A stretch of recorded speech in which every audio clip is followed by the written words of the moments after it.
ఏ తెగులు నీ గుడారం సమీపించదయా, అపాయమేమియు రానే రాదు, రానే రాదమ్మా. ఉన్నతమైన ప్రభు యేసుని సొంతము చేసుకొంటివే, ఆశ్రయమిచ్చు ఆ దేవుని ఆధారం చేసుకొంటివే. ఉన్నతమైన ప్రభు యేసుని సొంతము చేసుకొంటివే, ఆశ్రయమిచ్చు ఆ దేవుని ఆధారం చేసుకొంటివే. ఏ తెగులు నీ గుడారము సమీపించదయా, అపాయమేమియు రానే రాదు, రానే రాదమ్మా. గొర్రె పిల్ల రక్తముచే సాతానం జయించితివి, గొర్రె పిల్ల రక్తముచే సాతానం జయించితివి. ఆత్మయందు వాక్యమందు అనుదినం జయముందును.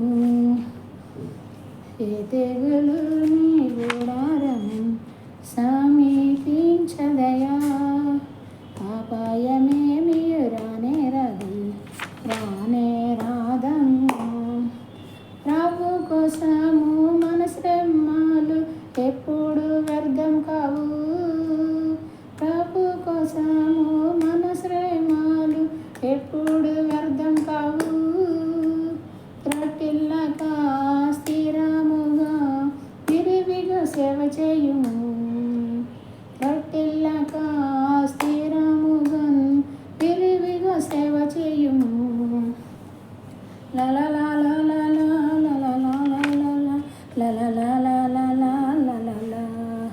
ఏ తెగులు నీ గుడారము సమీపించదయా, అపాయమేమియు రానే రాదు, రానే రాదమ్మా.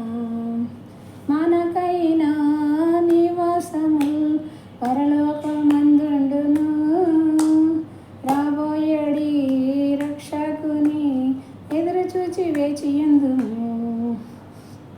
మనకైనా నివాసము పరలోకమందుండును, రాబోయేడి రక్షకుని ఎదురు చూచి వేచియుందుము.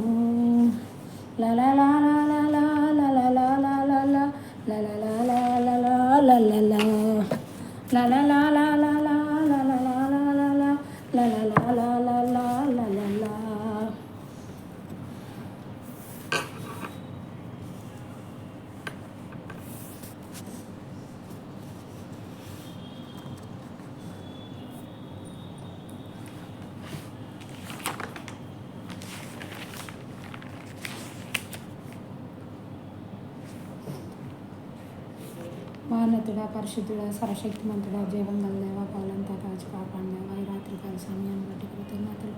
వాక్యం ధ్యానించుకొనిచుండగా నేను వాక్యం ద్వారా మాతో మీరు మాట్లాడండి. వాక్యమైన యేసయ్య మాతో మాట్లాడడం నడిపించే సహాయం అనుగ్రహించండి. దేవాది దేవా, విత్తిన వాక్యం నూరంతలుగా ఆయన ప్రభా 60 30 ఫలించినట్లు మీ ఆత్మతో నింపి నడిపించండి. వినుచున్న వారికి నాయన మేలుకరంగా, ఆశీర్వాదకరంగా, దీవెనకరంగా రక్షణ పొంది మీ మార్గంలో నడుచుకునే బిడ్డలుగా వాక్యాన్ని ముద్రించి భద్రపరచండి తండ్రి. నీకే మహిమ చెల్లిస్తూ మరి ఎన్నికలే నన్ను క్షమించి సిలువ చాటున మరుగుపరుచుకుని అని మా ప్రభుని రక్షకుడైన యేసుక్రీస్తు నామమున అడిగి వేడుకొనుచున్నాను తండ్రి, ఆమేన్. యెషయా గ్రంథం 26వ అధ్యాయము 3వ వచనం ధ్యానించుకుందాం. యవన మనసు నీ మీద అనుకున్నా వాని నీవు పూర్ణ శాంతి గలవానిగా కాపాడుదు, ఏలయనగా అతడు నీ యందు విశ్వాసం ఉంచి ఉన్నాడు. యెహోవా నిత్య ఆశ్రయదుర్గము, యుగ యుగములు యెహోవాను నమ్ముకొనుడి. ఆయన ఉన్నత స్థలము నివాసములను ఎత్తైన దుర్గమును దిగగొట్టువాడు. ఆయన వారిని పడగొట్టెను, నేలకు దానిని పడగొట్టెను, ఆయన ధూళిలో దాన్ని కలిపి ఉన్నాడు. నీతిమంతులు పోవు మార్గము సమముగా ఉండును, నీతిమంతులు త్రోవను నీవు సరళం చేయుచున్నావు. దేవునికి స్తోత్రం కలుగునుగాక. యెషయా ప్రవక్త, పెద్ద ప్రవక్తల్లో యెషయా ప్రవక్త మరి 26వ అధ్యాయంలో 3వ వచనం ఉంటుంది. ఎవని మనస్సు నీ మీద ఆనుకున్నా వారిని నీవు పూర్ణ శాంతి గలవానిగా కాపాడదు. ఎవని మనసు అంటే ప్రతి ఒక్కరి కోసం యేసయ్య శిలువలో ప్రాణం పెట్టి రక్షించాడు. మనము ఆయన యందు మనసు కలిగి మనం ఆయనలో స్థిరముగా ఉండి ఆయన మీద ఆధారపడినప్పుడు పూర్ణ శాంతి గలవానిగా మనల్ని కాపాడువాడు యేసు ప్రభువారే. మరి ఏలయనగా అతడు నీ యందు విశ్వాసం ఉంచి ఉన్నాడు. మరి ఎవరైతే విశ్వాసం ఉంచుతారో దేవుడు పూర్ణ శాంతి గలవానిగా కాపాడుతాడు. మనం రక్షించి మన ఆయనతో దేవునితో పాటు తండ్రి అయిన దేవుని పరలోకంలో నిత్యము ఉండే భాగ్యాన్ని మనకి ఇచ్చాడు యేసుక్రీస్తు ప్రభువారు. ఎందుకంటే నిజమైన మారు మనసు అంటే ఏంటంటే కొరింథీ పత్రిక 7వ అధ్యాయం. ఎలాగనగా ఏ విషయంలోనైనా మా వలన మీరు నష్టం పొందకుండుటకై దైవ చిత్తానుసారంగా దుఃఖపడుతురు. దైవ చిత్తానుసారమైన దుఃఖము రక్షణార్థమైన మారు మనసును కలుగజేయును. దైవ చిత్తానుసారమైన మనస్సు ఎప్పుడైతే మన జీవితానికి మార్పు తీసుకొస్తుంది, దైవ చిత్తానుసారంగా మనం దేవుని సన్నిధిలో పశ్చాత్తాపడి దుఃఖపడి మన పాప దోషాల కోసం యేసుక్రీస్తు ప్రభువారు సిలువలో ప్రాణం పెట్టి ఉన్నాడని నేను ఇంకా మరి పాత జీవితాన్ని విడిచిపెట్టి దేవుని మార్గంలో నేను నడుచుకుంటాను, సమర్పించుకుంటాను, పశ్చాత్తాపడి నేను ఎంత ఘోర పాపినైనా నా కోసం మరి నేను యేసుక్రీస్తు ప్రభువారు నన్ను ప్రేమించి నాకు బదులుగా సిలువలో ప్రాణం పెట్టి ఉన్నారని ఎప్పుడైతే పశ్చాత్తాపడతావో రక్షణార్థమైన మారు మనసు నీకు కలుగుతుంది. ఈ మనసు దుఃఖము పుట్టించదు, అయితే పరలోక సంబంధమైన దుఃఖము మరణము కలుగజేయును. లోక సంబంధమైన దుఃఖము మరణం కలుగజేయును. మీరు దేవుని చిత్త ప్రకారం పొందిన ఈ దుఃఖము ఎట్టి జాగ్రత్త, ఎట్టి దోష నివారణకైనా ప్రతివాదమును, ఎట్టి ఆగ్రహమును, ఎట్టి భయమును, ఎట్టి అభిలాష, ఎట్టి ఆసక్తి, ఎట్టి ప్రతిదండన మీలో పుట్టించెనో చూడుడి. ఆ కార్యాన్ని గూర్చి సమస్త విషయాలలో మీరు నిర్దోషులై ఉన్నారని రుజువుపరచుకోండి. మనం ఏ రీతిగా మనం పశ్చాత్తాపడి మరి దేవుని తట్టు తిరుగుతాము. లోక సంబంధమైన దుఃఖం అంటే ఏంటంటే ఈ లోక అవసరాలు. ఇజ్రాయేలీలు అరణ్య మార్గంలో ప్రయాణిస్తున్నప్పుడు మరి తాగటానికి నీరు లేనప్పుడు వారు దుఃఖించారు. మాకు ఈ మారాన్ని మధురంగా మార్చి మనకి జీవజలాన్ని మరి రుచికరమైన నీరు బండలో నుండి మరి ఇజ్రాయేలుకి అనుగ్రహించాడు. ఈ లోకానుసారమైన అవసరాలు ఏంటి? తినుటకు ఆహారం, కట్టుకున్న వస్త్రాలు, నివసించడానికి గృహం, మరి ఈ లోకంలో సుఖము క్షేమంగా ఉండటం, వాటి కోసం చింతిస్తూ మరి దేవుని విషయమే మరి నరకం నుండి తప్పించే దేవుడు ఉన్నాడు, ఆయన నా కోసం ప్రాణం పెట్టాడు, ఆయన కొరకు నీతి మార్గంలో నేను నడవాలి అని పశ్చాత్తాపడి దేవుని తట్టు తిరిగితే పరలోక దీవెన పొందుకున్నప్పుడు ఆయన పిల్లలైతే ఆయనకి వారసులు. మనం ఆయన పిల్లలు అయ్యి ఆయన వారసులు ఉంటే ఆయన సాక్ష్యాన్ని మనం పొందుకుంటాం. ఆ అధికారంతో మనం దేవుని సన్నిధిలో అడిగినప్పుడు మన అనుదిన అవసరాలు తీర్చే దేవుడు ఆయన. యెహోవా యందు భయభక్తులు గల వారికి ఏ మేలు కొదువై ఉన్నదని కీర్తన గ్రంథంలో రాయబడింది. మరి రాయబడిన ఈ లేఖనాల్లో ఉన్న దేవుని మాటలు మనం ధ్యానించుకుని ఆదరణ పొందుకున్నట్లయితే మనం ఈ లోక జీవితంలో తన పిల్లలకి మరి దేవుడు ఏం చెప్పాడంటే గుప్పిలు విప్పి ఆహారాన్ని ఇచ్చి తృప్తిపరుస్తున్నాడు. ఆకాశ పక్షులు చూడు, విత్తవు, కోయవు, కానీ గర్సులు లేవు, కానీ దేవుడు తగిన కాలం అందు గుప్పిలు విప్పినప్పుడు ఆహారం తిని తృప్తి పొందుతున్నాయంట. మనం ఈ లోకంలో మనం తిని ఆహారాన్ని బట్టి తృప్తి పొందేవారుగా మరి తృప్తి కలిగి సంతోషించి దేవుని మహింపరిచేవారు. ప్రతి విషయం నందు కృతజ్ఞతాస్తుతులు చెల్లించడం దేవుని చిత్తమైంది. మనకి ఇచ్చిన రక్షణ బట్టి మనల్ని ఏ మంచి లేని మనల్ని ప్రేమించిన దేవుని కోసం మరి దేవునికి కృతజ్ఞతాస్తుతులు చెల్లించేవారు ఉండాలి. ఉదయకాలమే లేచి ప్రార్థించినప్పుడు మరి దేవుడు ఆశీర్వాదాలు మనకి ఇస్తాడు, క్షేమాన్ని నెమ్మది ఇస్తాడు. మరి ఆకాశ పక్షులు చూడండి, ఉదయకాలంలో కిచకిచలాడుతున్న కారణం ఏంటంటే ఉదయాన్నే దేవుని తలుసుకుంటున్నాయి. రాత్రి అంతా కాపాడేవయ్యా, ఈ ఉదయం అంతా మాకు కావాల్సిన అనుదినాహారం ఏమని ప్రార్థించుకుని అవి గూడు నుండి బయటకు వస్తున్నాయి. తెల్లారిపోయిన తర్వాత లేస్తే అటు పక్షులు ఏం దొరకవు. మరి అలాగే విశ్వాసులమైన మన ఉదయకాలమే లేచి దేవుని సన్నిధిలో స్తుతించి కనపరిచి దినం చేయ ప్రతి పని కోసం మనం ప్రార్థించుకున్నప్పుడు దేవుడు కాపుదల మనకు అనుగ్రహిస్తాడు. ఇహలోకంలో ఉన్న వాటిని కొరకు చింతించే వారికి అది మరణానికి తీసుకెళ్ళద్ది. ఏంటంటే రక్షించబడిన నీకు నాకు ఎప్పుడైతే రక్షించబడతావో ఈ లోక సంబంధమైన మనిషికి రక్షించబడిన వాళ్ళు ఒకటే మరణం ఉంటుంది. ఈ లోకంలో ప్రాణం విడిస్తే పరలోకంలో దేవునితో ఉంటాం. ఆ మరణం శరీరం నుండి మన ఆత్మ విడిపోయి దేవుని రాజ్యంలో ప్రవేశిస్తుంది. మరి అదే మారు మనసు పొంది రక్షణ పొందకుండా మరి మన ఇష్టానుసారంగా జీవిస్తూ దేవుని అంగీకరించకుండా మరణం నుండి విడిపించే యేసుని అంగీకరించకుండా ఉంటే కనుక 2 మరణాలు ఉంటాయి. అదేంటంటే ఈ లోకంలో మరణించే మరణం, చనిపోతే నరకంలో అది నిత్యము కాల్చబడతాం. అలాంటి నరకం నుండి మరి తప్పించబడటానికే ఈ లోకానికి యేసుక్రీస్తు ప్రభువు మన కోసం ప్రాణం పెట్టాడు. ఇంత విలువైన ఉచితంగా ఇచ్చిన రక్షణ మనం స్వీకరించినప్పుడు మరి నిత్య జీవమైన మరి ఆయన రాజ్యంలో మనం ఉంటే దేవుని ఎంతో ధన్యకరమైంది. ఈ విధమైన మరి మారు మనసు ఎప్పుడైతే కలిగి ఉంటామో మరి అపోస్తుల కార్యంలో 3వ అధ్యాయంలో ఏం చెప్పినామంటే అపోస్తుల కార్యాలు 2వ అధ్యాయము 37వ వచనం. ఇక్కడ వారు మీరు సిలువ వేసిన ఈ యేసునే దేవుడు ప్రభువుగాను క్రీస్తుగాను నియమించెను. ఇది ఇశ్రాయేలు వంశమంతా రూఢిగా తెలుసుకోవాలని చెప్పారు. మరి సిలువ వేయబడిన యేసుక్రీస్తుని మీరు సిలువ వేసారే, ఆయనే దేవుడు ప్రభు అని అపోస్తులైన మరి అపోస్తుల కార్యాల్లో పేతురు తెలియపరుస్తున్నాడు అన్నమాట దేవుని గురించిన మాటలు.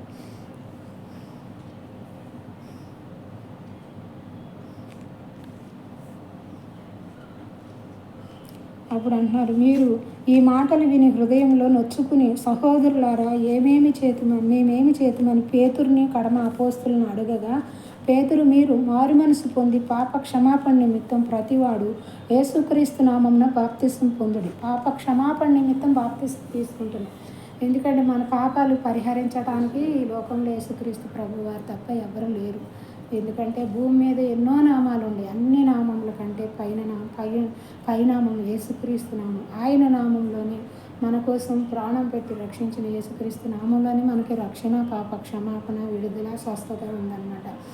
ఆయన ఎప్పుడైతే మారు మనసు పొంది రక్షణ బాప్తిసం ఎప్పుడు తీసుకోవాలి? నువ్వు మనసు మార్చుకుని నూతన పరచబడి పశ్చాత్తాపడి యేసుని అంగీకరించిన పాపాలు క్షమించమని అడిగినప్పుడు యేసు ప్రభు వారు మనం క్షమిస్తాడు. ఎందుకంటే ఎందరైతే మరి యేసుక్రీస్తుని అంగీకరిస్తారో ఆయన పిల్లలయ్యారు.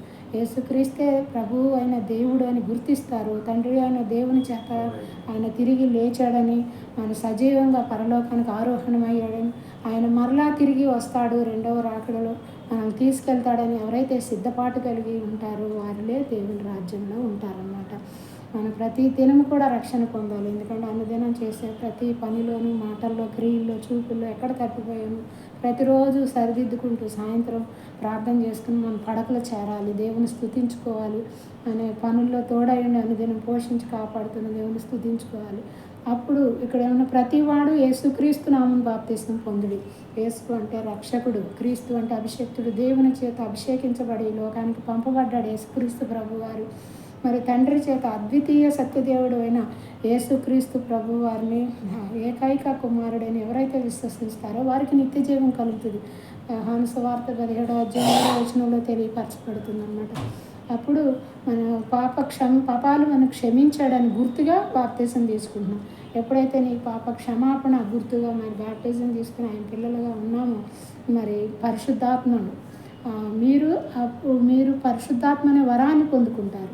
ఈ వాగ్దానం ఎవరెవరికి ఇచ్చారంటే మీకును మీ పిల్లలు దూరస్తులకి, అనగా ప్రభు అయిన మన దేవుడు తన యొద్దకు పిలిచిన వారందరికీ చెందునని వారితో చెప్పాను.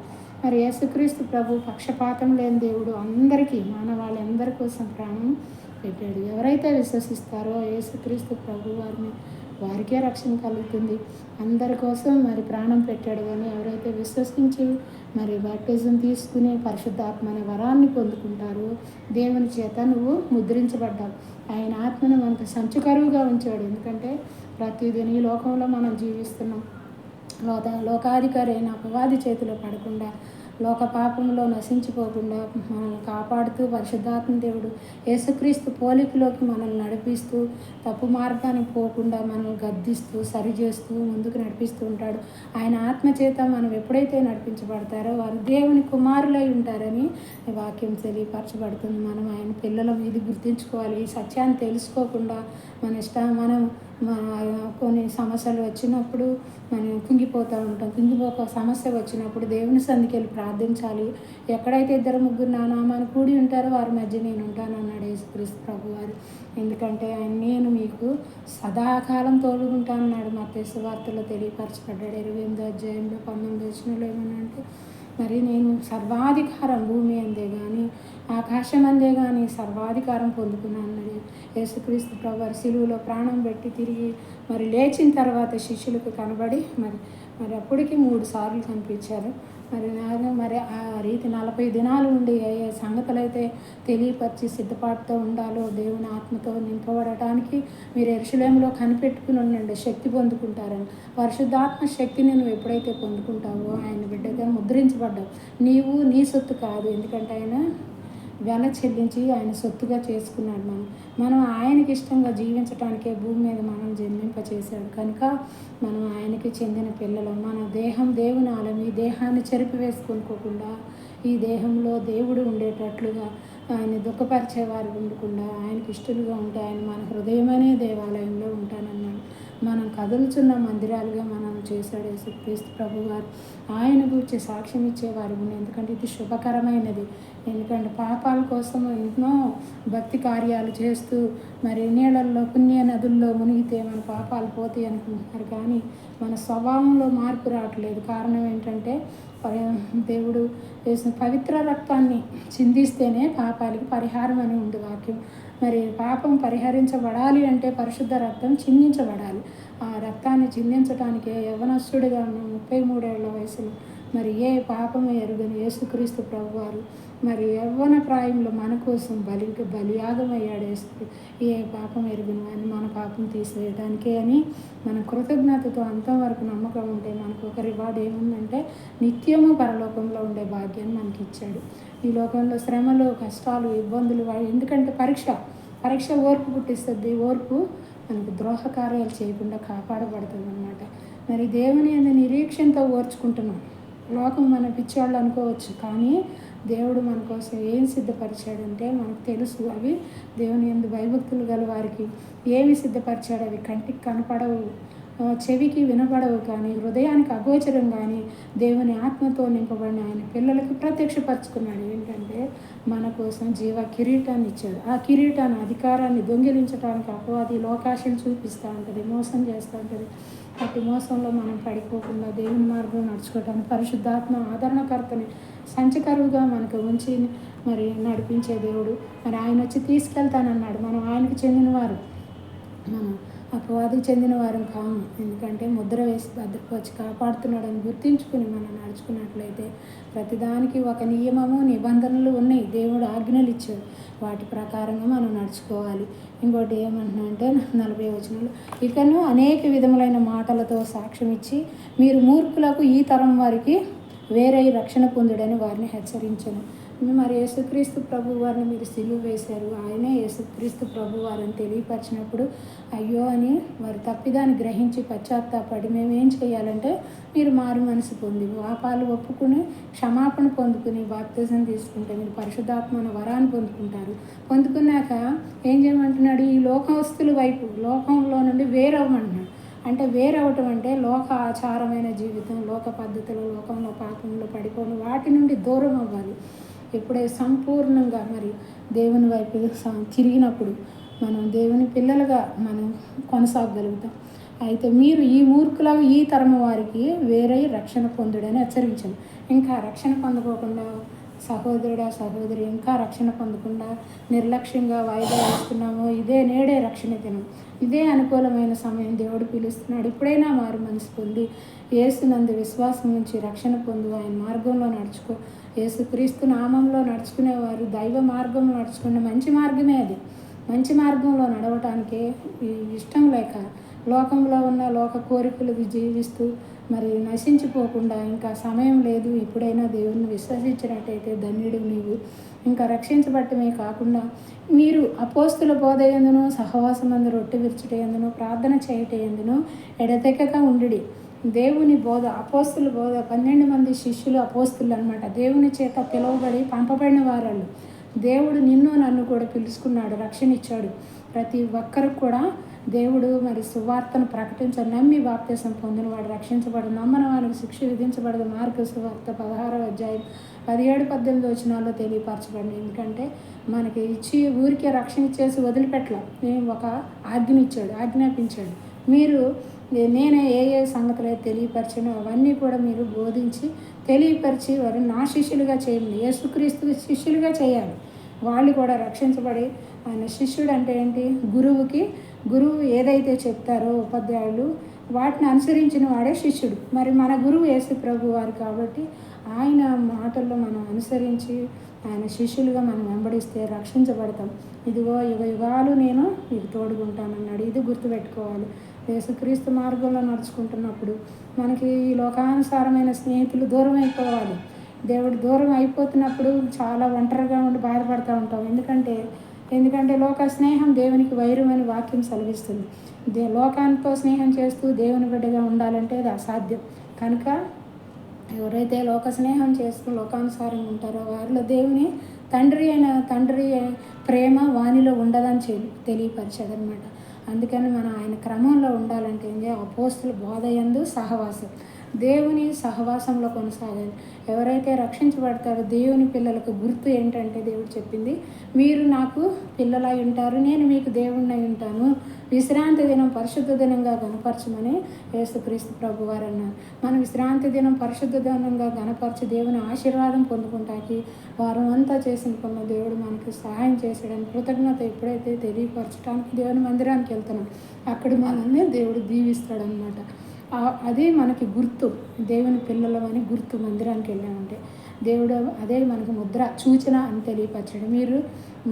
మీరు నా పిల్లలు, నేను మీ దేవుడినై ఉన్నాను, విశ్రాంతి దినం పరిశుద్ధ దినంగా గణపరిచి ఆయన సన్నిధిలో మహింపరిస్తే అదే ఆయన పిల్లల గుర్తు.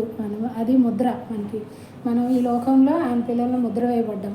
యేసుక్రీస్తు మార్గంలో నడుచుకుంటున్న ప్రతి ఒక్కరిని చూసి గలియల ప్రాంతంలో ఏమన్నారంటే వీరు నిజంగా క్రైస్తవులు. ఎందుకన్నారు క్రైస్తవులు అంటే? క్రీస్తు పోలి నడుచుకున్నారు కాబట్టి వాళ్ళకి మొట్టమొదటి రోజున మనుషులు పిలిచారు, అంతేగాని మనం పేరు పెట్టుకోరు.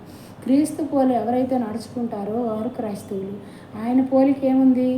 దుష్టులు కూడా ఉపకారం చేశాడు యేసు ప్రభు వారు. ఎందుకు? వారిలో మార్పు వచ్చి మరి మనసును మార్చుకుని చెడుతనాన్ని విసర్జించి వాళ్ళ మార్పు వచ్చి పశ్చాత్తాపడి ఆయన మార్గం నడుచుకుని నరకం నుండి తప్పించబడాలని ప్రేమించాడు.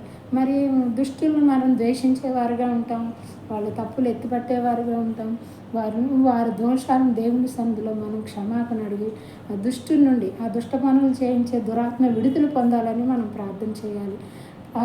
విజ్ఞాపన ప్రార్థన ఎంతో బలమైంది. ఎందుకంటే మనం ఈ లోకాధికారి అని అపవాదిని జయించాలంటే ప్రార్థన ద్వారానే. ఆ ప్రార్థన పరిశుద్ధాత్మ శక్తితో నింపబడి ఆత్మతో ఎప్పుడైతే ప్రార్థన చేస్తావో పరిశుద్ధాత్మ దేవుడే ఉచ్చరింపశక్యంగాని మూలుగులతో మన పక్షాల నుండి విజ్ఞాపన చేస్తాడు.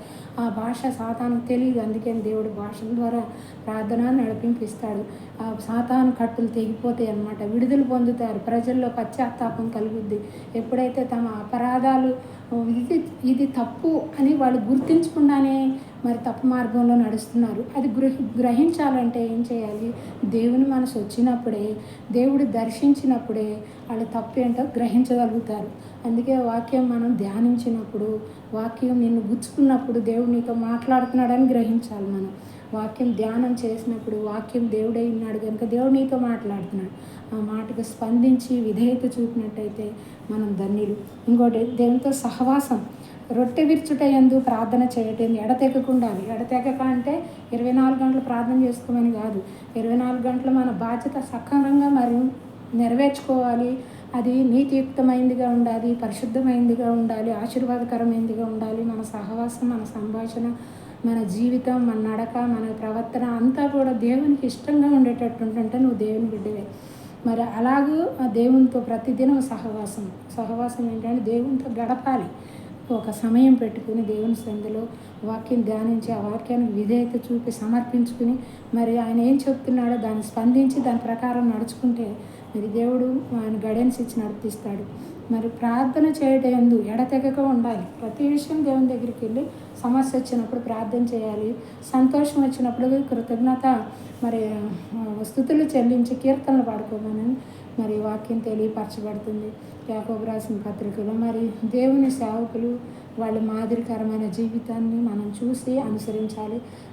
దేవుని మనుషులు తప్పిపోయారు కానీ యేసుక్రీస్తు ప్రభువారి మాటలో కూడా తప్పిపోలే. అందుకని ఏ సేవకుల్ని కానీ ఏ భక్తుల్ని కానీ మనం చూసి లోపములను చూసి మనం వెనక దిగజారిపోకూడదు కానీ యేసుక్రీస్తు వారి వైపే చూడాలని, ఇదిగో సిలువలో ఏలాడుచున్న యేసు వైపు చూసి మీరు రక్షణ పొందండి. రోమా పత్రిక 12వ అధ్యాయం 1-3 వచనాల్లో ఏమంటారంటే మరి ఈ లోక మర్యాద చొప్పున మీరు నడుచుకోకుండా ఉత్తమమును అనుకూలమును మరియు సజీవ యాగంగా మీరు ఆయనకు అర్పించుకోమంటున్నాం. మేము లోక మర్యాద చొప్పున కొన్నిసార్లు మర్యాదలు ఇస్తాం లోకంలో మనుషులకి, కానీ లోక మర్యాదను దేవుని వాక్యానుసారమైన మర్యాద, వాక్య జ్ఞానం కలిగి వాక్యాన్ని విధేయత చూపి మరి అప్పుడు మనం లోక మర్యాద చొప్పున నడుచుకోండి. ఏది ఉత్తమం అని చెప్పాడంటే మీకా గ్రంథంలో 7వ అధ్యాయంలో ఏం చెప్పాడంటే మరి నువ్వు పరిశుద్ధమును అనుకూలమైన మార్గంలో బీదవారికి సహాయం చేస్తూ అన్యాయం చేయక కనికరం కలిగి ఉండమన్నాడు. మరి కనికరాన్ని, నీతిని, న్యాయమును, ప్రేమను మరి కలిగి ఉన్నప్పుడు, పేదవారికి సహాయపడేవారికి ఉన్నప్పుడు మరి అది దేవుడు ఉత్తమమైన మార్గం అనేది. అది ఉత్తమమైన మార్గంలో నడుచుకుంటూ రూపాంతర అనుభవం పొందుకున్నప్పుడు మరి రూపాంతర అనుభవం మనకు వస్తుంది. మనం దేవునిలో క్రమంగా మన జీవితాన్ని మార్చుకుంటూ ఉంటే నీ రూపం అంతా కూడా క్రీస్తు రూపంలోకి మార్చబడినప్పుడు ఆయన రాజ్యానికి మనం వెళ్ళినప్పుడు తండ్రి అయిన దేవుని ఎదుట యేసుక్రీస్తు పోలికలో ఉన్న నీవు నేను కూడా ఆయన కుమారులమే, తండ్రికి కుమారులమే. అందరం ఎంత పెద్దవాళ్ళమైనా, ముసలి వాళ్ళమైనా, చిన్నవాళ్ళైనా, పుట్టబోయే వాళ్ళకు కూడా యేసుక్రీస్తు ప్రభువారు అందరి కోసం బలియాగంగా అర్పించారు. అందుకని మరి మనం ఎరిగి ఉన్న ఈ సత్యాన్ని మరి తెలియపరిస్తే ప్రజలకి వాళ్ళు కూడా నరకం నుండి తప్పించబడతారని క్రైస్తవులు దేవుని నమ్ముకున్న వాళ్ళు సువార్తను బోధిస్తారు. కారణం అందుకే దేవుని పరిశుద్ధ గ్రంథాలను పంచిస్తారు. వాటిలో పరిశుద్ధ గ్రంథంలో యేసుక్రీస్తు ప్రభువారి సత్యాన్ని తెలియపరిచి సాతాను గురించిన సత్యం అంతా కూడా దానిలో ఉంది కాబట్టి తెలుసుకుంటారని బైబిల్ చదవనివ్వదు అనమాట. బైబిల్ చదివి ధ్యానించిన వాడే ధన్యుడు. ధ్యానించటం అంటే ఏంటంటే ఆదికాండం కీర్తన గ్రంథంలో 1వ అధ్యాయంలో దుష్టుల ఆలోచన చొప్పున నడుచుకుని అపహాసకులు కూర్చుండే చోట కూర్చుండవద్దు, పాపుల మార్గము నడవద్దు అని మరి మనకి హితబోధ తెలియపరిచారు. యేసు ప్రభువారు ఏం చెప్పాడు మళ్ళీ, యెహోవా ధర్మశాస్త్రమందు ఆనందించుతూ దివారాత్రం ధ్యానించువాడు ధన్యుడు. అతడు నీటి కాలువలను ఎవరన నాటబడిన చెట్టు తన కాలమందు ఫలమిచ్చు చెట్టు వలె ఉంది. తన కాలమందు అంటే మనం దేవుని మాట యందు ఆనందించకుండా అనుసరించలేము. మరి దేవుని మాట యందు ఆనందిస్తే నీ పరిశుద్ధ గ్రంథాన్ని నువ్వు చదువుతావు, ధ్యానిస్తావు, ప్రార్థిస్తావు. అదే నిజమైన మార్పు. మరి దేవుని మాట ఏం చెప్తుందో పరిశీలించుకుంటాం. మరి 1వ కీర్తన ప్రతి ఒక్కరు కంటత చేయాల్సిన వచనం అన్నమాట. నీతిమంతులు సభల్లో దుష్టుడు నిలబడలేడని. దుష్టులు ఎందుకు దేవుని సన్నిధికి నిలబడలేక దేవుని సన్నిధికి రాలేకపోతున్నారంటే వెలుగు యొద్దకు వస్తే దుష్ట క్రియలు కనపడతాయని, వెలుగైన యేసు దగ్గరికి వస్తే వారి క్రియలు కనపడతాయని రారు. మరి ఎందుకంటే వారి పాపం అక్కడ తేటగా కనపడుతుంది. వెలుగు అయిన యేసుక్రీస్తు దగ్గరికి వస్తే మన జీవితం మరి తెరవబడిన పుస్తకం వరండి. క్రైస్తవులు తెరవబడిన పుస్తకం అంటే మూసివేయబడింది కాదు, మరి అరమరిక లేకుండా ఓపెన్గా దేవుని సన్నిధిలో మన హృదయము, మన జీవితం అంతా దేవుడు తెలుసు కనుక మనం ఆ రీతిగా సమర్పణ కలిగి మరి కీర్తన 1వ అధ్యాయం ధ్యానించుకుని నడుచుకున్నట్లయితే పరలోక రాజ్యంలో నిత్యము ఉంటాం. దేవుడి వాక్యం దీవించును గాక. ఆమేన్.